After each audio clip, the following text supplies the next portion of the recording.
Okay. So in this portion of the lecture, we're going to be talking about elder and youth oppression.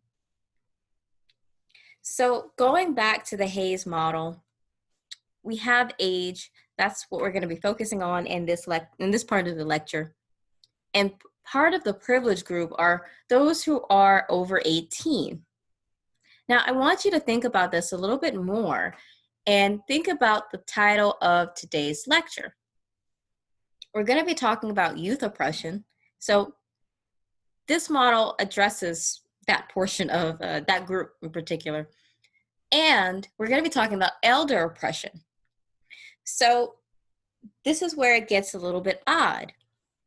Elders within Western societies, or throughout various societies, are seen to be respected. They're considered to be wise and persons that we should highly respect. And then at the same time, there is documentation of systemic forces that disadvantage elders. So a little bit more about age. We know that chronicle age that's a physical reality. Now, where we're going to move into is what roles and beliefs are related to age, chronological age. So I want to be clear about that. Really what we're going to be looking at is the roles, the behaviors, and the expectations that society has deemed really appropriate for any age group across different societies and within societies across time. And that corresponds to the economic and technological developments within that society. So some social relationships that are established, like the elders taking care of the youth, and really just the caretaking of the youth and the elders. That's pretty much rooted in physical and biological realities.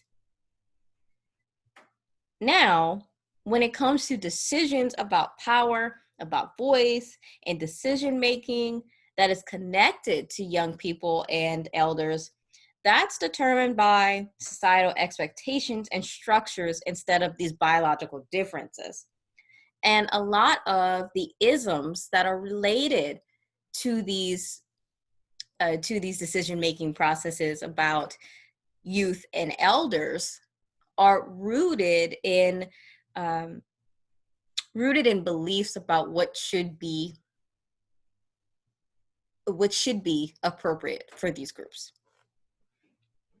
And oftentimes there are arguments, the decisions around these particular groups are oftentimes, they're argued in favor of biological underpinnings with these groups. And we'll talk about that in a minute, specifically for youth. But ultimately, the thing to really think about is the ways in which our society, our Western society, facilitates these beliefs, these expectations for roles in relation to young people and to elders. So just some examples. High school students, they play an important part in really organizing and participating in political campaigns, but they're not allowed to vote until they are 18 years old. So fun fact about me, I used to attend a Catholic school in high school. And what we would do, we would organize these protests, assist organizing these protests in regards to beliefs around the Catholic Church and pro-life. I used to do that stuff. And while my beliefs have changed, even during that time period, my beliefs have changed um, about the previous beliefs I've had. I still was impacted by this system where I wasn't allowed to vote until I was 18. So during that whole time within high school, I would help organize these political campaigns and facilitate them where I could. And that was whether it was for being very conservative and eventually being very liberal. But it was not until I was 18 that I could vote. And at that time, I was 17 when, um, prior to former President Obama's election, the first time I ever got to vote was actually uh, in the Clinton Trump election, the 2016 presidential election. Now, with elders are subjected to layoffs, and they but they do struggle to find employment. And this is mainly due to the stereotypes that employers have about elders. So, for example, elders are perceived as slow workers. They may not get things done on time. And as a result, employers are less likely to hire elders. And we have evidence to show that that's not necessarily true. So when we think about youth and elders, these are socially constructed identities with related stereotypes and misinformation that impact their ability to exercise power, be listened to and acknowledged, and then make decisions that support the dominant society. So when we're looking at youth and elder oppression, we're gonna focus on it as a social justice issue. So one way, and just to think about it, one way of actually increasing the capacity to really observe the disempowerment and the lack of respect in regards to young people is to look at the ways in which societal rules and regulations target young people. When we think about youth escort laws, so like sundown laws are the old, it's kind of like that. So if you're not familiar with sundown laws, basically that law would require like Black folks to get out of town before dark. And that's mainly because bad things would be happening to them. With youth escort laws, this requires young people to be accompanied by an adult that is over the age of 21, or really to depart from malls by 7. Now, when we think about it a little bit more, these laws are basically regulating the presence of these members, and these members are young people. Excuse me. And that's basically just to suit the needs of adults. Another example maybe to think about, something that's a lot more recent, COVID-19 and sending kids back to school. So within news media, you saw a lot of people, a lot of discourse around children going back to school. And a lot of times, these did not include the voices or it didn't include the voices or the presence of people who are actually attending school, the youth. While granted, a 6-year-old may not have, a 6-year-old is basically like, yay, friends. Whereas someone who is a high school student, there is a greater awareness of the environment around them, and there has been documented anxiety amongst high school students around about going to school during this time. And none of these groups were included in that conversation. And with that, the discourse around opening schools was in relation to the interest and needs, not only of adults, but of people in power who are adults and within this capitalist system. So when we get to capitalism, I'll outline that a little bit more, but something to think about, having people having people to go to work would mean that they'd have to find a babysitter or have their child at home. And for some people, they may not want to leave their child at home. They may not have the money for a babysitter. So school is seen as an alternative to keeping children within care. So we're going to talk a little bit more about that later, but I just wanted to get you thinking about the ways in which adultism appears within our society.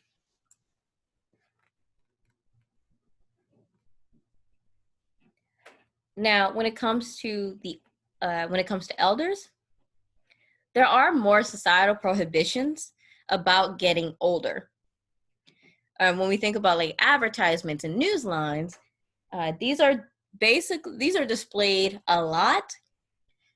And a lot of times these are beauty commercials about skin moisturizers that reduce wrinkles. You see a lot of Botox commercials.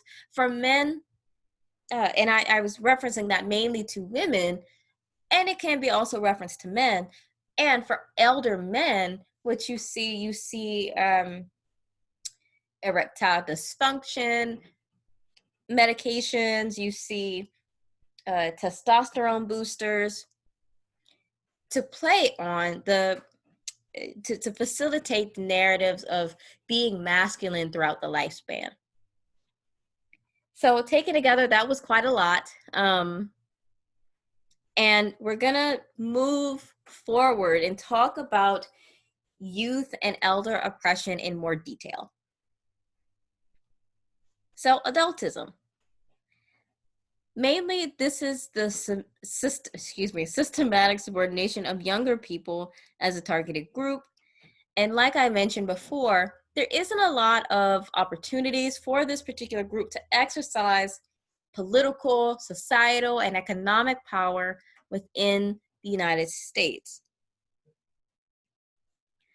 And because there's this little opportunity, we know that it's rooted within adult supremacy. And that's mandated by a network of laws, rules, procedures, organizational norms, so forth and so on. And we see the way in which adultism functions at the individual, institutional, and cultural levels.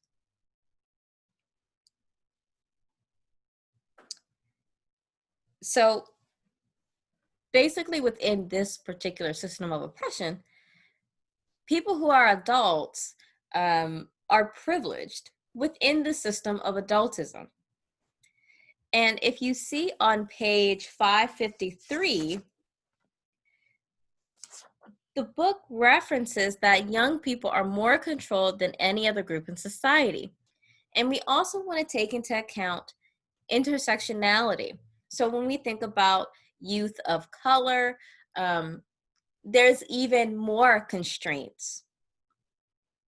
And the ways in which, and something really important to remember here, the different identities that we hold can create this unique experience for that person, for their lived experiences. And we're going to talk more about that a little bit later.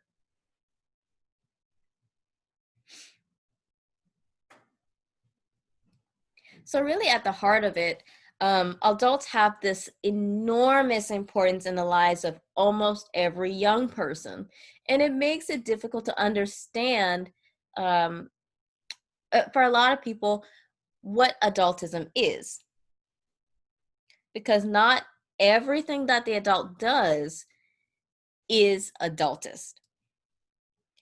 So, to make note, children and young people definitely need that love. They need guidance, discipline, teaching, role modeling, nurturance, and protection. These are facilitation of needs. We have laws built into that. And the reason being is because we know childhood and adolescence are basically, they're in these series of developmental stages, and within each stage there's a different set of needs. So like a 3-year-old is going to need a different amount of sleep compared to that of a 15-year-old. And when it comes to physical restraint, it's going to look different from, it's going to look different from a 6-year-old compared to that of an 18-year-old.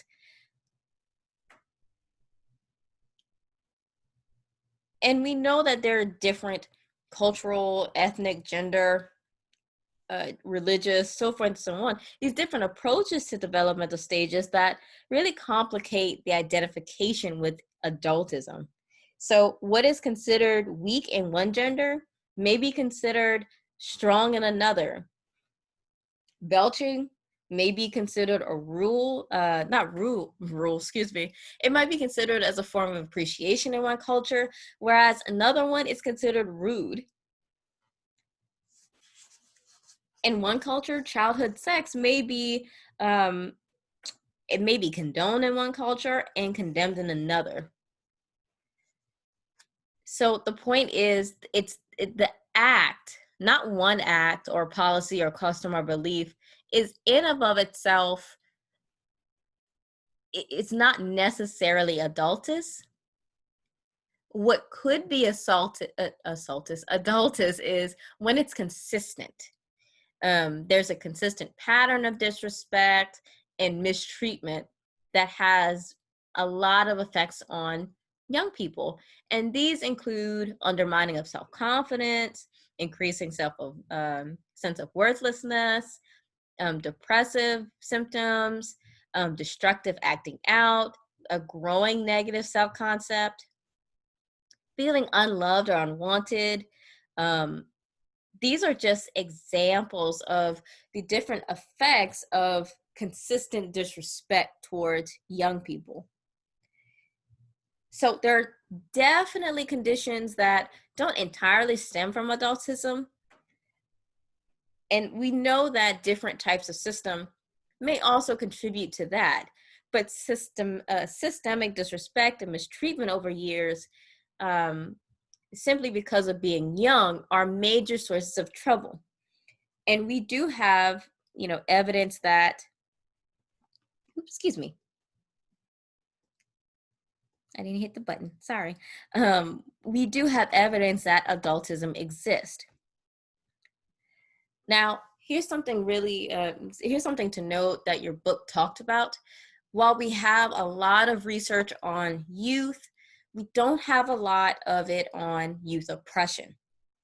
And the reason being is that adultism is readily accepted within society.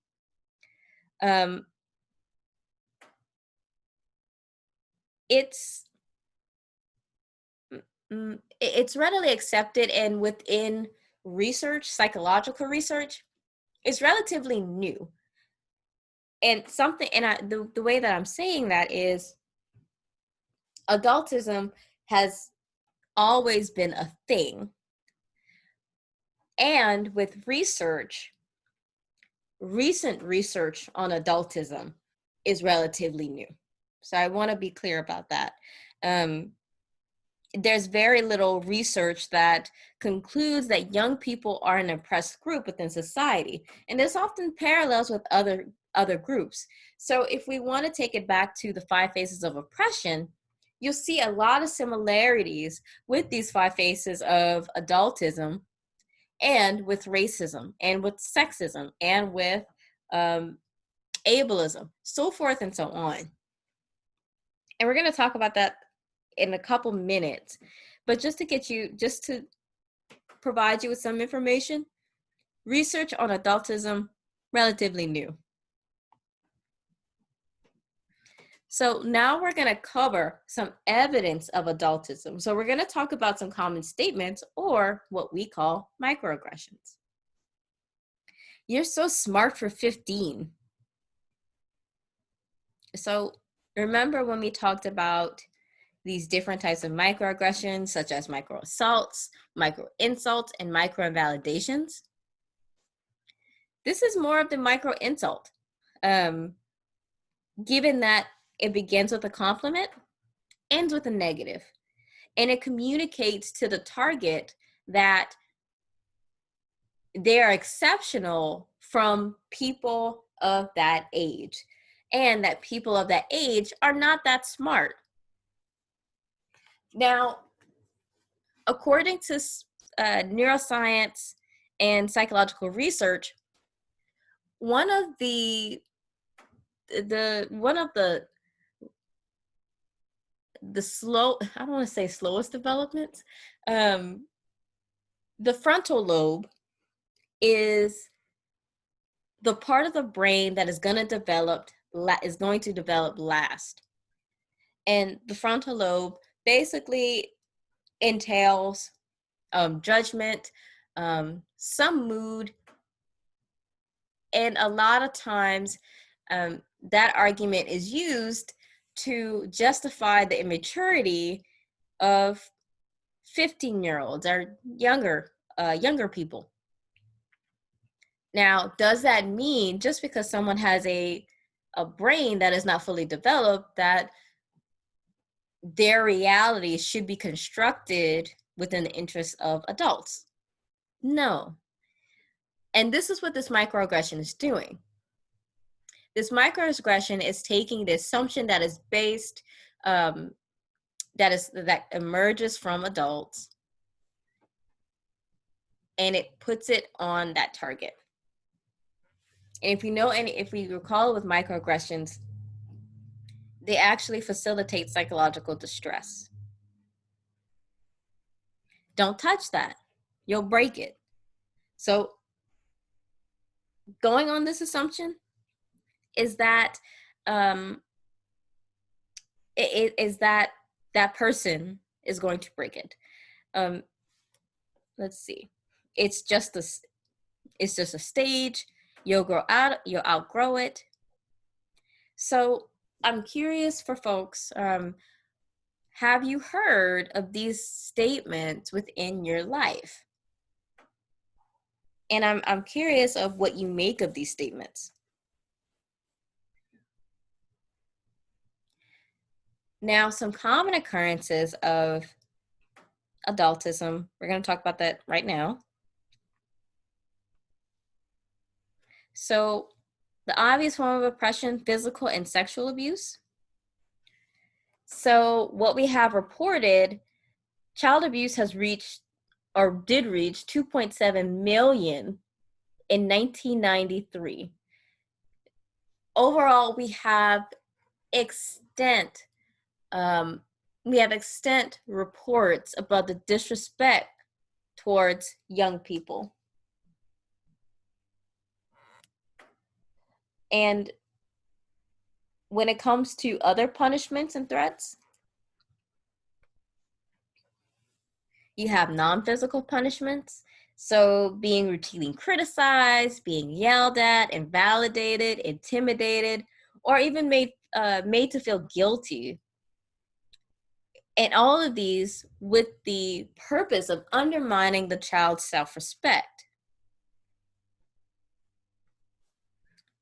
Another one, being unfairly grounded or denied privileges.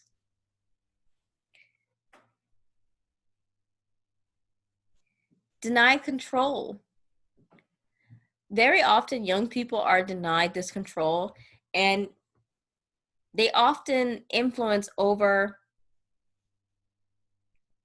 really the decisions that affect their bodies, their space, and their possessions. So most adults seem to think that they can pick up kids and kiss them, or pull their cheeks, or touch their hair without asking, or without it being mutual.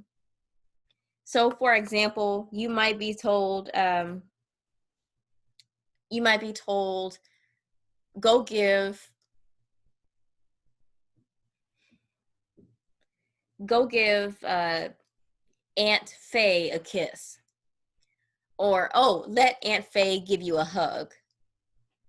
So it creates this appearance in that the child is subjected to these commands, and they may not necessarily want to do so.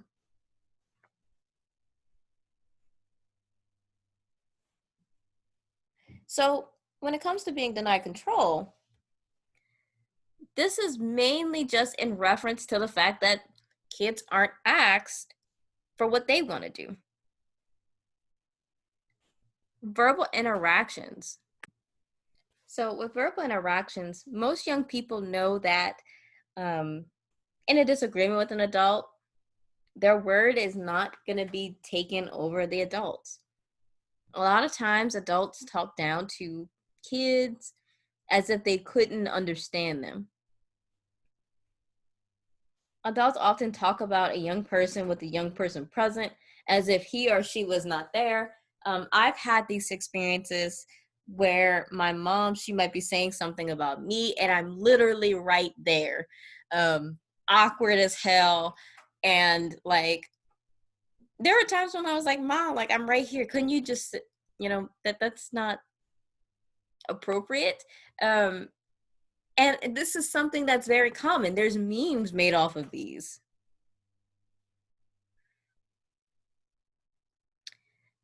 Another example, community incidents. So adolescents, in particular, are frequently followed by security guards in stores. They might be passed over by clerks, and they might be chased from parks or gatherings for no good reason by the police. And something to think about is intersectionality. So briefly, I mentioned about the ways in which our additional identities, not additional, excuse me, our other identities may facilitate the lived experiences. For children and for adolescents, this is no different. What we have seen within research and within media is the differential treatment between adolescents of color and white youths. A lot of times for white youths, what we've noticed is this infantilization. So treating that individual as if they didn't know any better, or that they are seen as in that they're seen as children. Whereas with youths of color, what we've seen is, I had to think about the word, the adultification of these youths of color. So where we see them as adults. And something to think about for young, just as an example, for young Black girls, they are more likely to be suspended um, for menial infractions. They're more likely to be perceived as sexualized. So something to think about when we're thinking about adultism is the different ways in which it operates uh, for individuals with multiple marginalized identities. We also have schools examples of adultism. Schools typically subject students to incredible control through the use of hall passes, detention, suspension, and expulsions, and other penalties. Any community definitely needs rules to live by, but the rules in most school communities are more so imposed on young people and enforced by adult staff.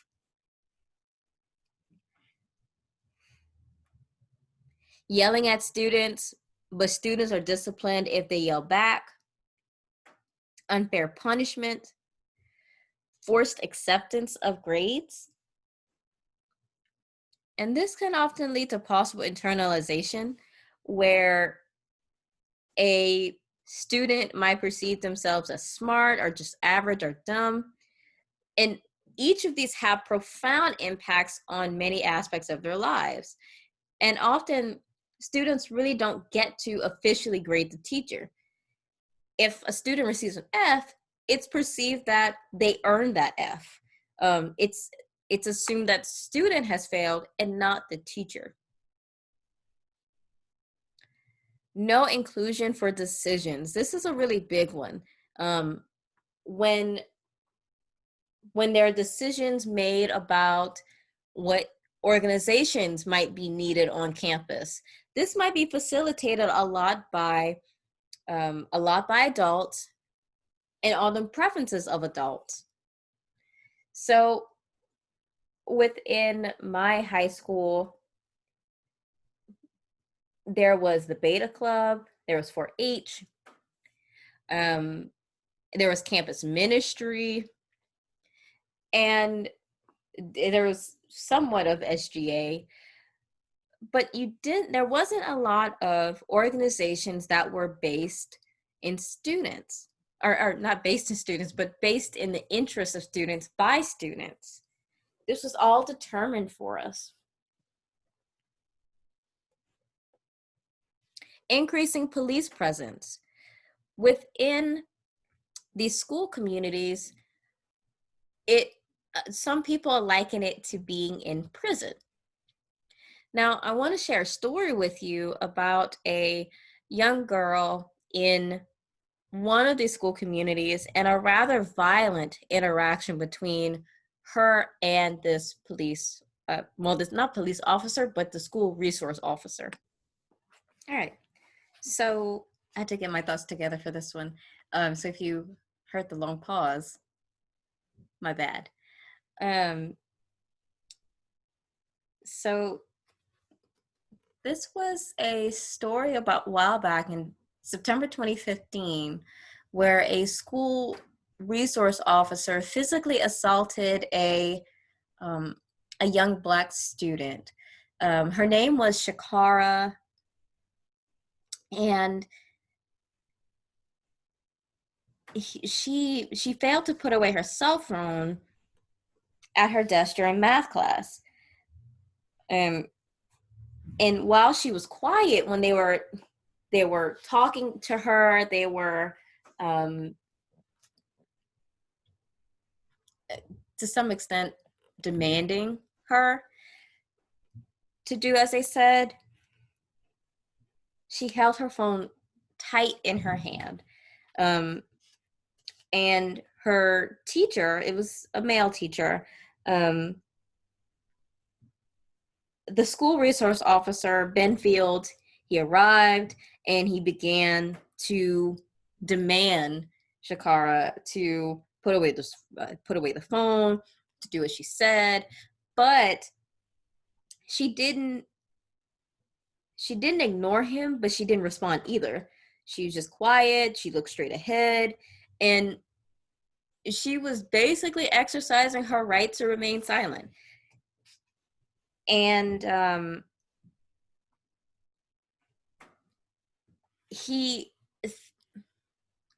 Ben Fields actually grabbed her and he tipped her desk like all the way over while she was still seated in it. So basically her body was like thrown out of her seat. That when she was already in the motion, she actually hit the wall. And it did not look pretty either. And to let you know, this was all recorded. One of her classmates was actually recording it. And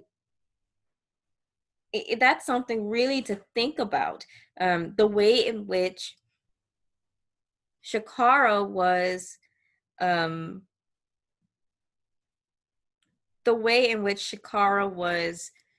violently thrown from her desk, collided into a wall simply because she didn't do what she was asked.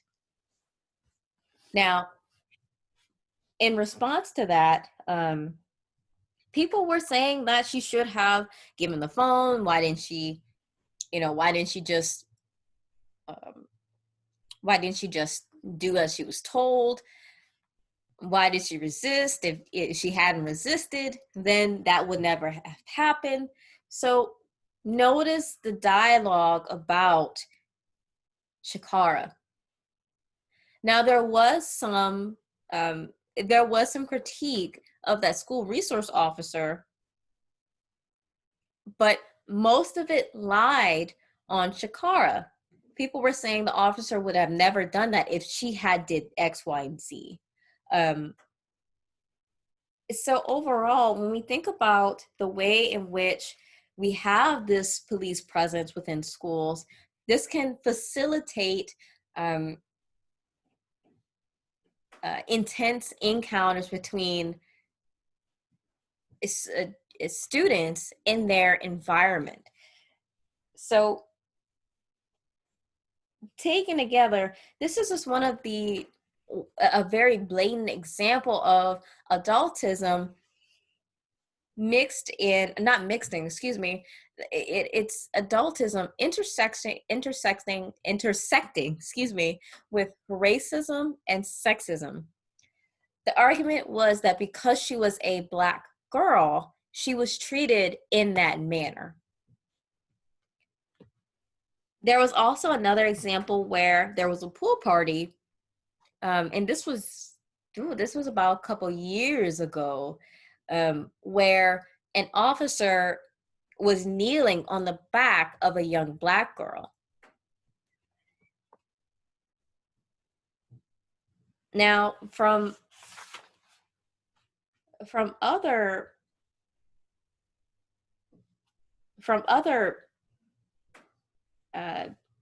examples for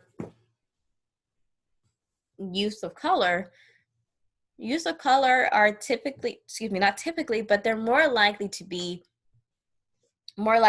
suspended for minor infractions compared to that of white use of color. And we know from research that the greater the risk of being suspended, or the greater times of being suspended, is associated with the greater risk of entering or committing a crime and entering prison. So when we think about the school to prison pipeline, this is one of the examples of the ways in which this can happen with the increasing presence of school resource officers, or AKA police in schools, school policemen. I mentioned way before going to school during a pandemic. Really, our conversations or the discourse around sending children and adolescents to school was for the facilitation of the needs of adults. What we saw within the Trump administration, the encouragement of sending kids back to school and to do, quote unquote, the American thing. And then at the same time, not providing any guidelines or any guide on how to open back up safely. And what we have seen an increase in cases since schools have reopened.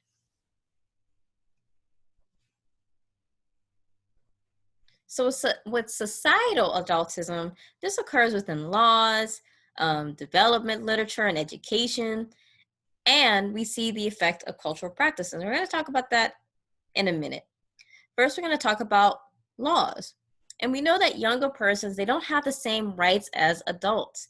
There are some laws that protect young people from mistreatment, but other laws basically restrict the life and freedom of young people, such as curfew ordinances. Something to make note, public policies for younger persons have lagged behind for older adults. When it comes to research, we have some we have a lot of literature of child development, and a lot of a lot of this historical literature, these are rooted in misinformation and unfounded claims about young people that basically underestimate what young people are capable of doing. So, for example, The Magic Years, that was written by Selma Freeberg. In that book, the author states that the only reason an infant before 6 months of age cries is because of physical pain, and that an infant doesn't have emotional pain before this age. And she says that, an infant's intelligence hasn't developed enough to create this cognitive apparatus that gives a rise to emotional responses. Now, here's the gag. The gag is, we know that's not true. Many parents, in observing their own infants, they know that it's not true. Yet, professionals, often without children, they're taught a distorted view of infant functioning as if it was gospel. So you have people who are, let me go back, sorry. You have people who are within that profession being taught part of this misinformation. And that facilitates the ways in which they work with infants, children, and adolescents.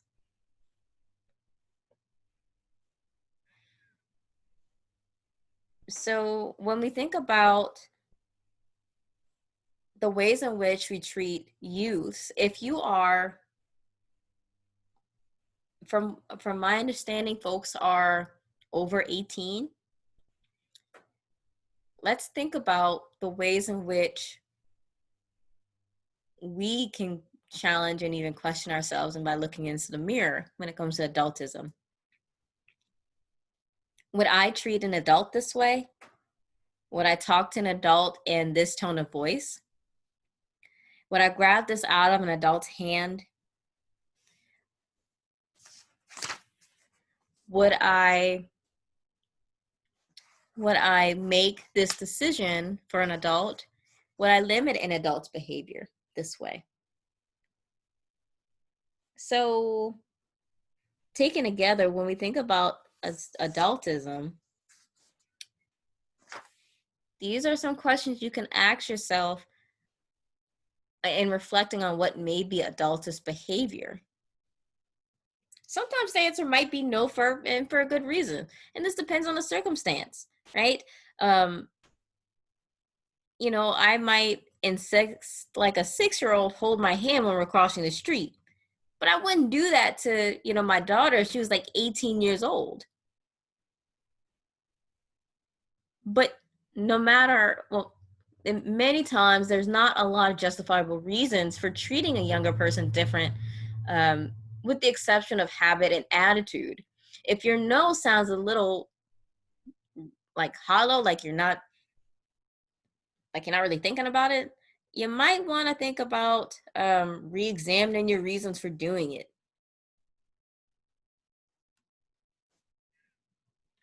So just a word. I gave a lot of examples about adultism and the ways in which it operates in systemic I have a lot of thoughts, not enough words. We talked about how it occurs interpersonally, how it occurs within society, and I do want to make note that on a bigger level, there isn't a lot of roles that are connected to youth. And really with that, to say that most societies, there's not a lot of responsible and productive roles for young people. And we see that within the United States. Young people find few jobs, and the jobs that they do they do get are minimum wage jobs, and typically within the fast food industry, or excuse me, the service industry. There isn't any real policy making roles, no positions in political power, and there isn't any high expectations of young people contributing to society. And when we do reference young people in their contribution to society, it's in a rather disrespectful and invalidating way. So when we look into the mirror, we might want to consider the ways in which um, we have facilitated some adultist behavior, and maybe even reflect on the experiences that you've had in the past, that maybe at the time you didn't perceive it as adultist, and maybe I might have referenced an occurrence or a statement, and now your view of that has changed. Taken together, adultism is a system of oppression that has occurred for a very long time, and creating the conversations around it is really important. One more thing to note before we move on into uh, ageism. In order for us to really challenge adultism, we have to understand the ways in which it's connected to other forms of oppression. I referenced this earlier, and I want to be clear about it. Um, the different ways we were respected, not respected, but disrespected and mistreated, have over time robbed us of like a lot of power, access to our feelings, confidence, and ability to act and enjoy our experience. And the pain that we experience as young people helps us to condition like the roles that we play when we get older, either to accept further mistreatment as women, as people of color, workers, so forth and so on, or really to flip the script. And when I say that, to act in oppressive ways towards others.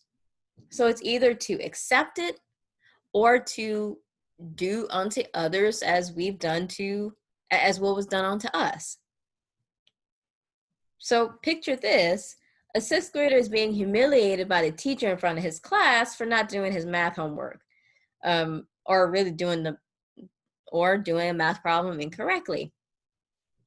So the recess bell rings and he's like angry. He's like pissed off. He feels really disrespected.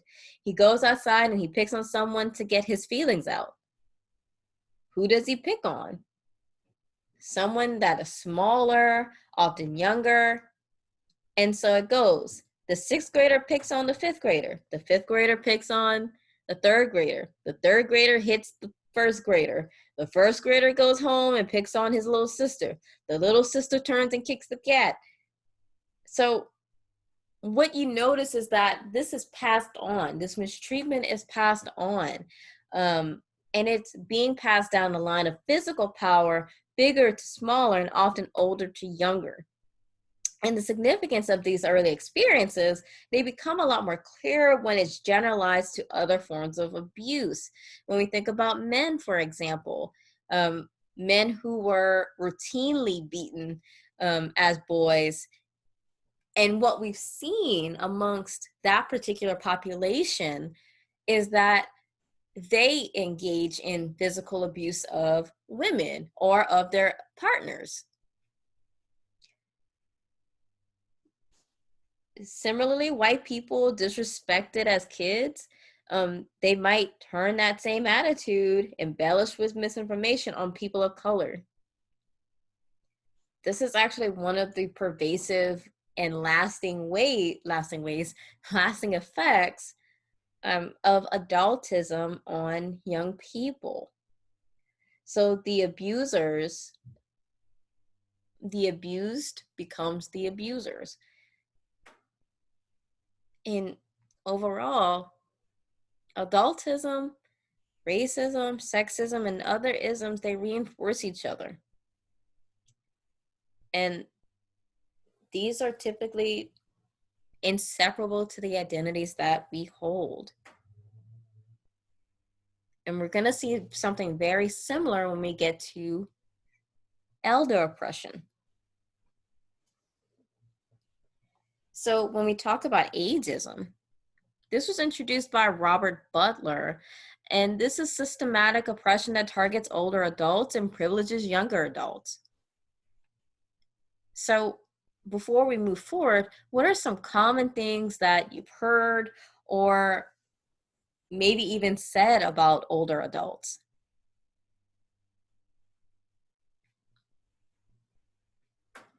So with ageism, it might take the shape in stereotypes. So elder adults, they may be seen as senile, they are stereotyped as driving slow, they're seen as, they might be perceived as cranky, they may be perceived as bigoted, old-fashioned. They may also be perceived as non-sexual, their sexual reality is denied.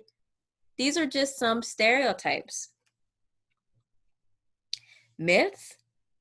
Some myths that are promoted about elder adults include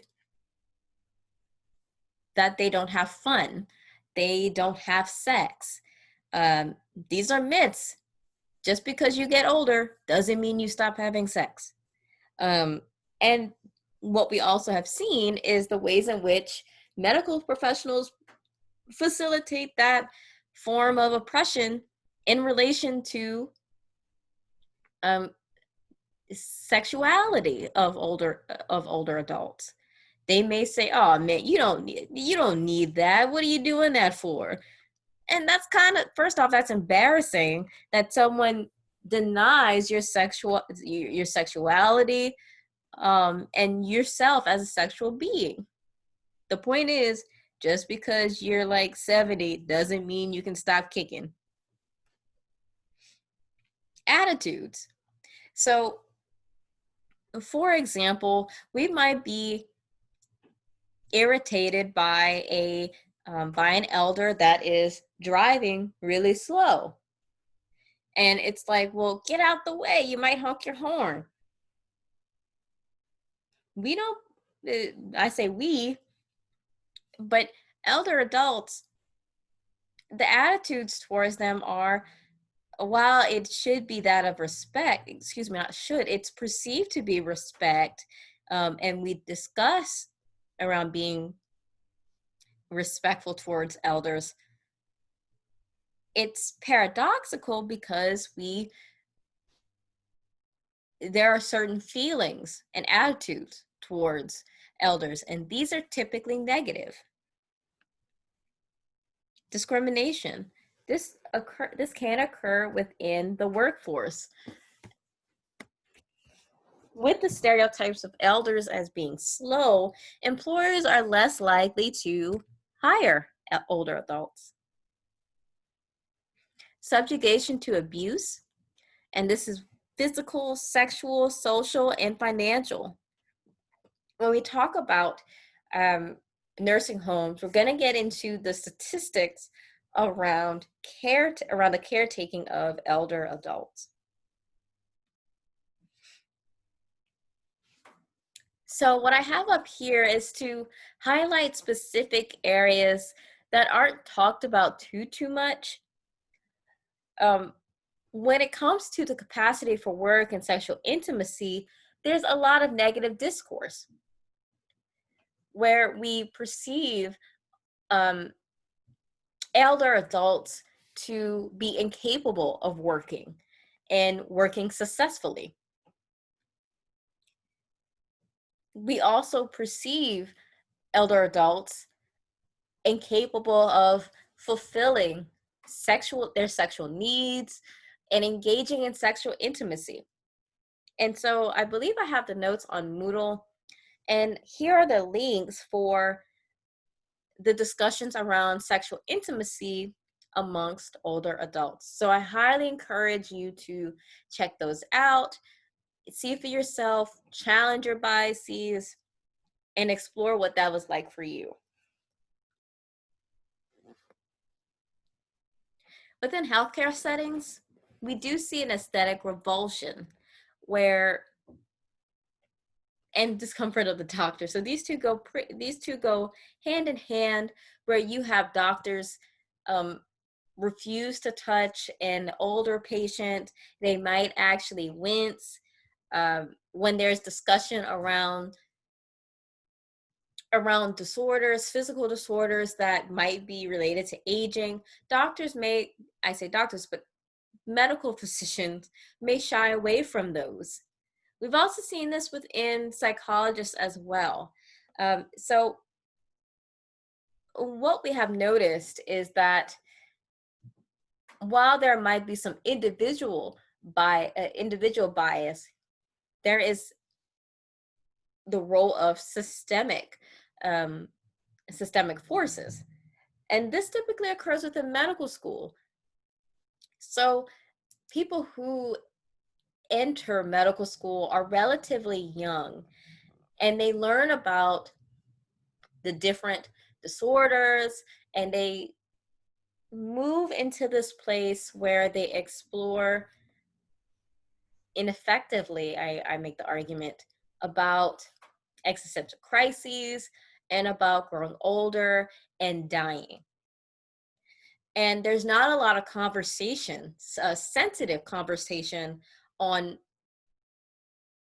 what that looks like for that person and how they can manage that within the medical field or within their respective profession.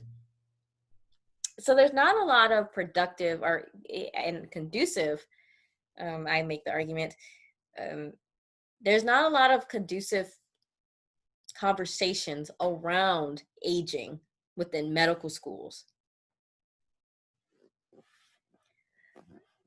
And this results in students on their own navigating death anxiety and getting older. There also is an acronym, GOMER, and this is in reference to older patients being in the medical setting, where you have doctors label these older patients as GOMER. We've also noticed that few med school graduates, they practice geriatrics. So taken together, we do see a lot of bias within healthcare settings. Ageism is consistently perpetuated within society, typically within beauty standards. You have it says insert beauty commercial link. I'll make sure to put that link in there. So when we think about beauty commercials, for example, these for example, moisturizers, anti-aging moisturizers to be exact.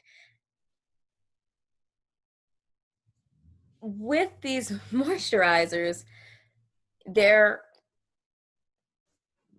message of these commercials is that reduce wrinkles.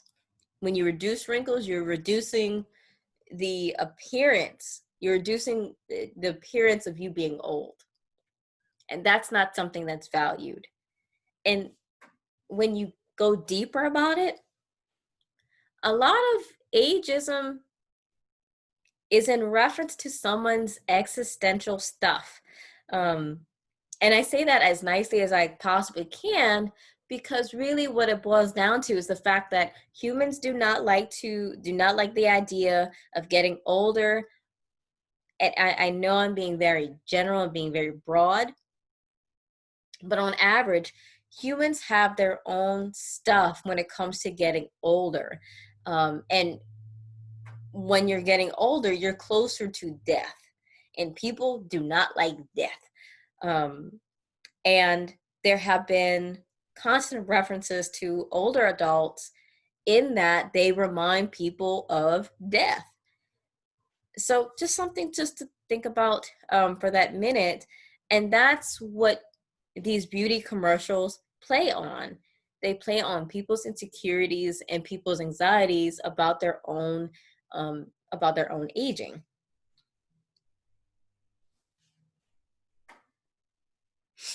Advertisements and greeting cards.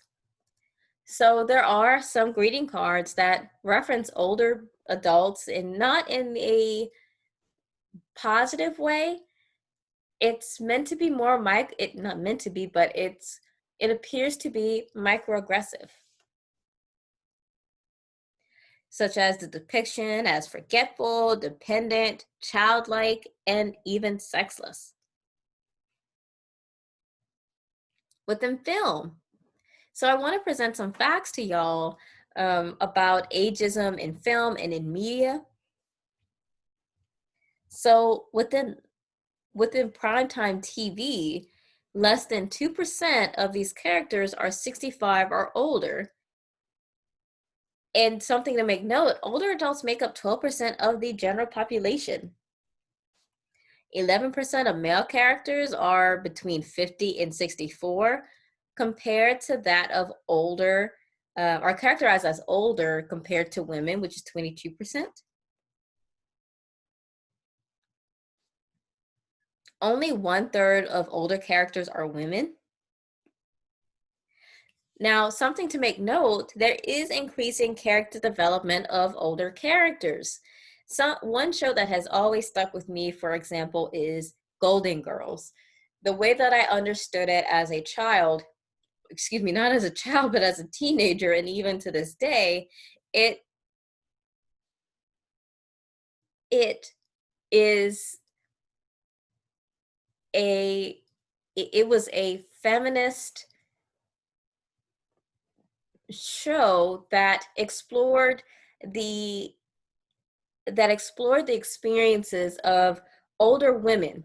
Now, to make note, these women were white women, um, but these characters went through various stages of development, from the time that the show began to the time that it ended.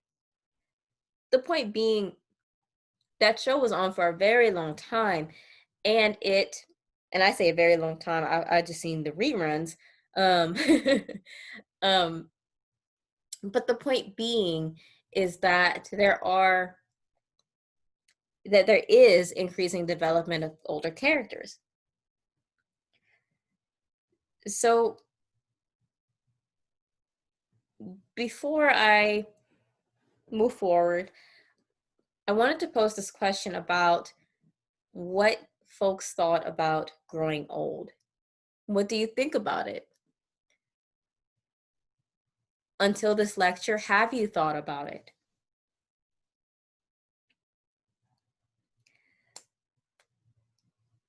So now we're going to talk about elder abuse. And something to make note, it is a widespread phenomenon. So as many as 1.2 million older adults are physically abused and neglected within the United States. The World Health Organization reported 36% of nursing home staff in the US reported elder abuse. And here are some more statistics. 1 to 3 million Americans 65 and older have been injured, exploited, or other ways mistreated by someone on whom they depend on. And this ranges from about 2% to 10%. Only 1 out of 6 incidents of elder abuse and self-neglect are brought to attention. Only 21 states report that they maintain elder abuse registry and database on perpetrators. And there's an estimated, with each year, 5 million older adults are victims of financial exploitation, but only 4% of the cases are reported. And only 1.7 million goes to NIA elder abuse and neglect research funding out of 1 billion. NEA budget. Oops, go back. So the statement that elder oppression or elder abuse is widespread is like an understatement. And it's really important to recognize the ways in which the caretaking of elders has mainly been in focus of the needs of people who are, I don't want to say not elders, but those who are not elders. So I'm curious of what folks think about these statistics in regards to elder abuse. And when we think about intersectionality, you do see the exacerbation of these disadvantages, which is typically characterized as double jeopardy. When it comes to aging and disabilities, adults who are 65 years and older constitute nearly 1/2 of that group. So 3.1 million elders constitute comprise people with disabilities. With Black elderly, approximately 33% of Black elders live in poverty. And what we have documented historical mistreatment in particular and socioeconomic disadvantages. We've also noted health conditions that exist amongst Black elders. Typically high blood pressure, other cardiovascular diseases, obesity, certain kinds of cancers. So when we think about the intersectional nature of these systems of oppression, these facilitate this unique oppressive experience for these groups of elders.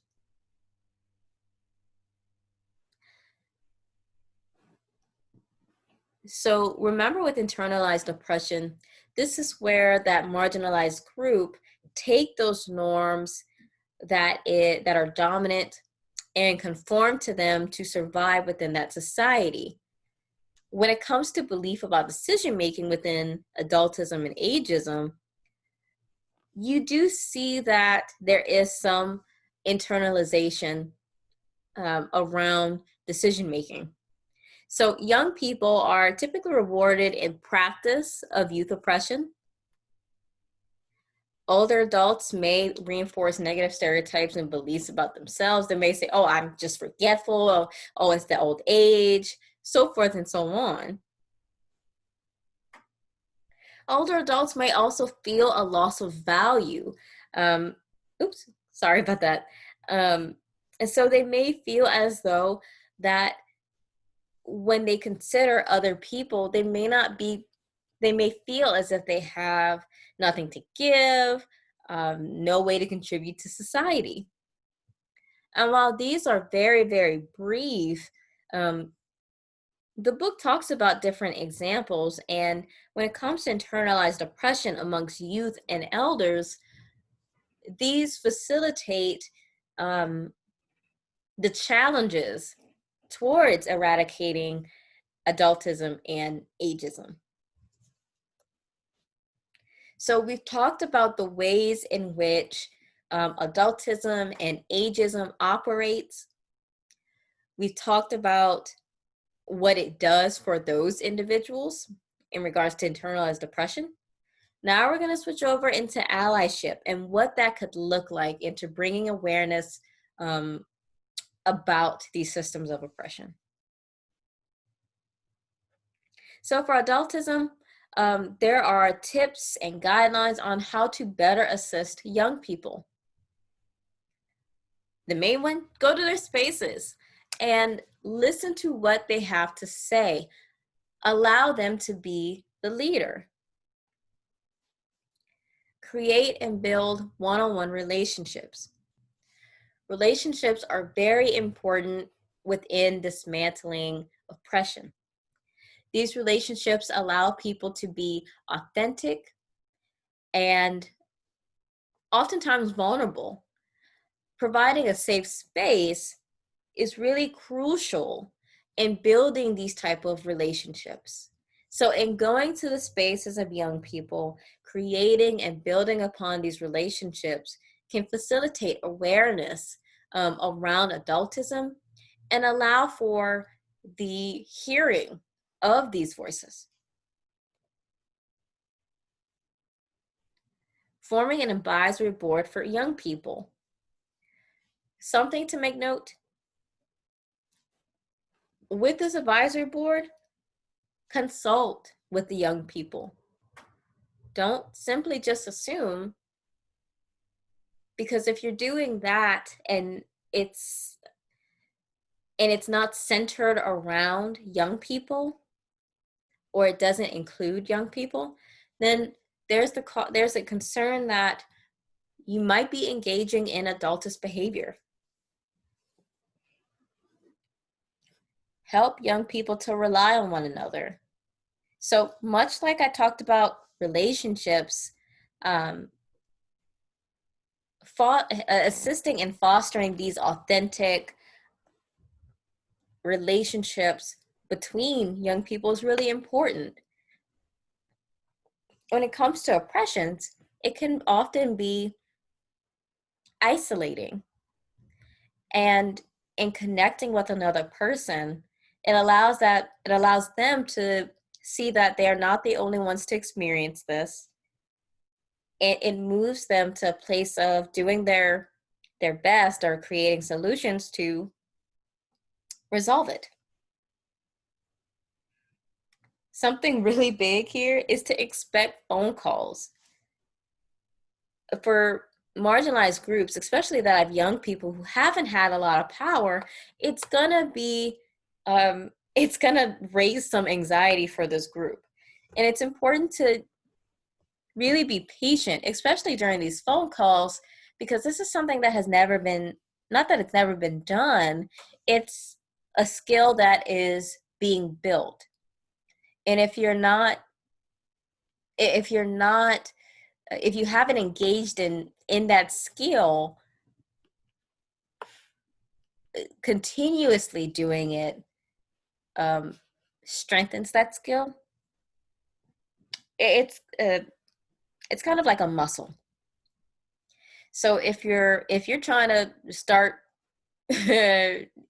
benching 300 pounds and you've never lifted like a bar, a pound in your life like me, it's going to be really hard to lift that 300 pounds. You might actually hurt yourself. And if you gradually lift up some pounds, you might lift a 10-pound bar or a 20-pound bar next week, and then so forth and so on. You're able to build yourself up and the ability to pick up a 300-pound bar. Don't cancel meetings and events. Very, very big in that when there's fostering of these relationships and of these skills, there's also this responsibility to this particular group in that you're an ally. Canceling these meetings could create, I don't want to say a void, but it might facilitate what youths have thought about themselves within adultism.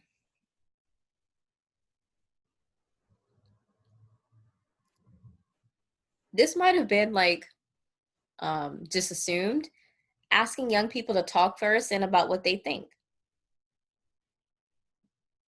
This one too, to be assumed, get young people leading. So overall, going to the spaces of young people, helping them lead and facilitating authentic connections can really be a way of dismantling adultism. And even further, well, before bringing awareness to it.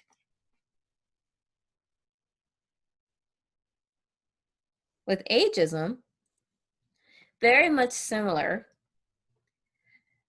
And with in being an ally and resisting ageism, it's really important to assume that elders are potentially brilliant. I don't even say potentially, I say that they are brilliant. Um, with ageism, what we have seen is the stereotyping of elders as being senile and confused. In resisting ageism, important to facilitate this conversation around elders being brilliant.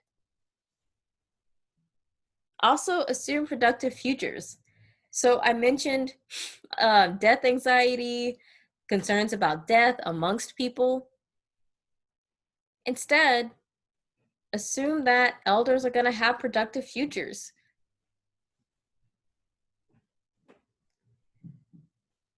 A really big one is assuming that physical and mental deterioration is due to a combination of distress or ill health, not necessarily aging.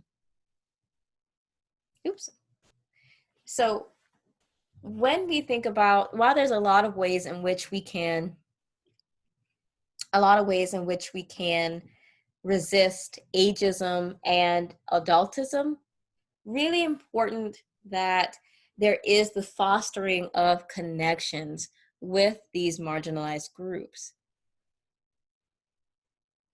Within these systems of oppression, especially these two, these foster a disconnection. And with disconnection, people feel isolated and they feel like it's only happening just to them. When we work in allyship and resistance against these oppressions, these provide spaces where these groups can experience authentic connections and allow to see themselves in a different light. So taken together, these are two forms of oppressions that really haven't been talked about as much as a whole. We've talked about them in aspects within society, but never the full picture. So in summary, in summary of the whole lecture that's been broken up, we've talked about ability status and ableism. We've talked about age status and adultism and ageism. If I haven't addressed any of the questions that you have or that you told me, please feel free to email me and I can clarify or provide you with those questions as answers to those questions as best as I can.